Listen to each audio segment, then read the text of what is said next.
It's damn, damn, damn, damn, damn, damn, damn, damn show. Damn, damn, damn, damn, damn, damn, damn, damn show.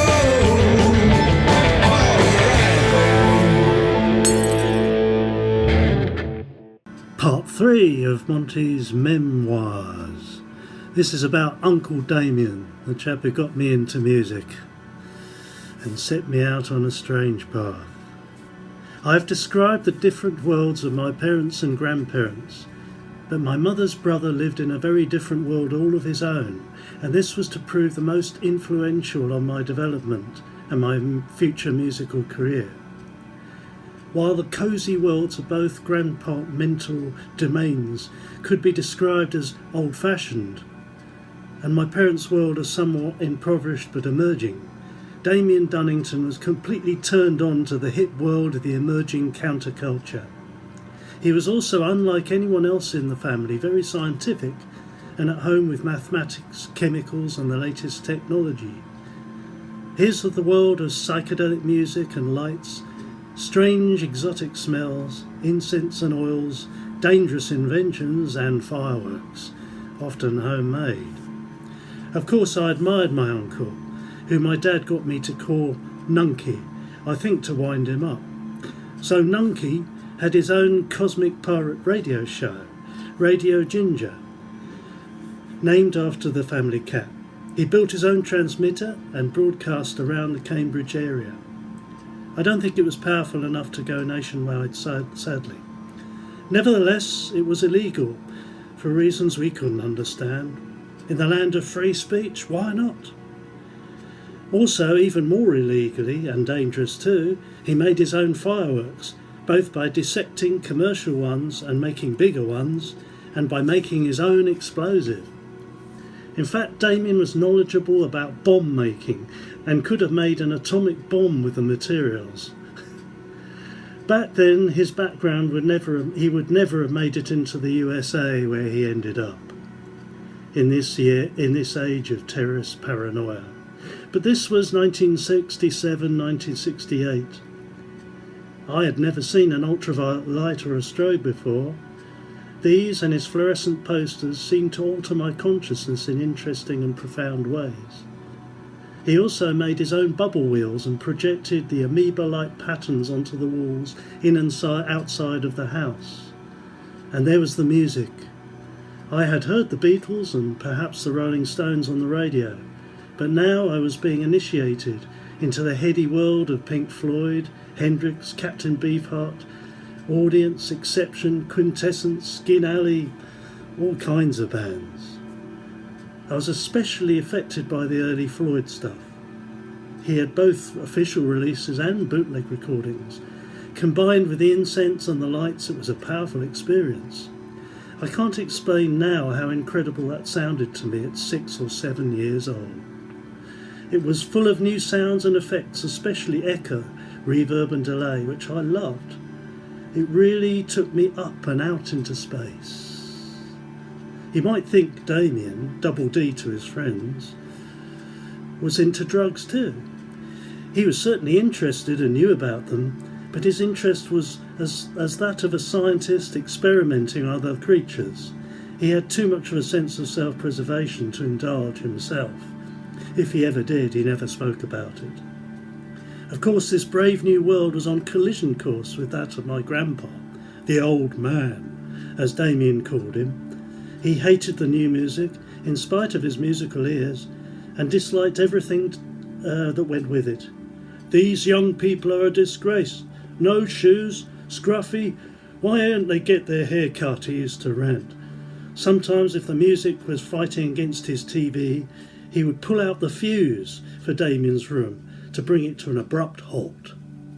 Fortunately, Damien had a den, a shed at the bottom of the garden, from where he broadcast his repertoire of psychedelic music, homemade electronic noises, and reports on his latest firework launches.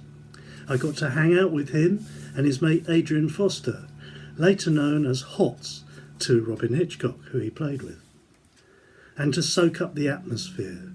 We had a great laugh. Sometimes the two teenagers would take advantage of my tender years and get me to do things. One time a neighbour put his head over the fence. "Look out, Lawrence, it's a bad bandit," shouted Adrian, and I immediately threw loads of stones and mud bombs at the poor man. "Get away, you nasty bandit!" Another time I became identified with the infamous Radio Ginger Gremlin, the Wizened Gnome, who appeared on the show, usually with a speeded up voice. Of course, if they had my voice, they didn't need to, because I was that high. "Hi fans, I'm the Radio Gnome, Wizard Gnome, and I have great fun in the Radio Ginger studios, making brews and smells and explosions, getting drunk, taking drugs and having an orgy and creating chaos." It's the sort of thing he used to say. God knows what they got me to say, but I do remember blowing bubbles into a fizzy drink on the air while making a horrible brew. Another time the terrible duo used to get me to extract revenge on the old man, Grandpa. Unwisely, he had left his bike in the shed. They convinced me that it was busted and needed mending, and gave me tools to accomplish the task with. Hammers, saws, a monkey wrench. Needless to say, at that age I made a good job of it. Smashed the light in, dented the fenders, broke a few spokes, etc., etc. Did you do anything to my bike?" asked Grandpa. "No, Grandpa. I used to be able to lie back then." What a telling off the boys got, though. Damien was also into stories of horror and science fiction. He introduced me to Dracula and Frankenstein, not personally, just the books and films, you understand, and later on to H.P. Lovecraft and Carlos Castaneda. The lads were also very fond of Star Trek and Doctor Who. Doctor Who, what a mind blast that was watching it back then. I think that programme influenced me a great deal. The first Doctor was William Hartnell, and he played it very much as the wise old man figure, though he was more morally ambiguous than the later Doctors. The first series I remember watching was The Web Planet in 1965, in which they had giant ants, the Zarbi, and the Mothmen, the Menoptera. I have vague recollections of previous episodes also. I was 4 years old then. Of course, Doctor Who's monsters became an obsession and fodder for nightmares, of which I had plenty. Daleks and the abominable snowmen were the favourites. I had a Dalek suit and a small battery-operated one, which freaked me out completely the first time I saw it move.